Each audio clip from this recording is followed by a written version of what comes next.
E acaba nós ter para 22 anos, caminha nós está dando informação e guia na família com uma pessoa com Alzheimer. Não é fácil para você correr, porque uma família que começa a lubida. Como tem que tratar com ele?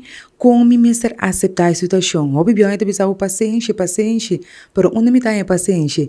Desde bom me para conversar com a família, para repartir trabalho junto, porque isso é algo o bebê até eu na casa queda com inteira situação 24 horas 7 dias para cima. Então, você queda cansado. Quando nós estamos a repartir trabalho de família, e não está para. Bana de dia nós estamos dando curso também para a família, caminha 4 dias para a training, com sim a bise bate de comediante, que o bebê atende, porque tu bise bate comediante, nós undrene, não pleita com ele, pero e não nós estamos dando tempo para você contratar com a pessoa.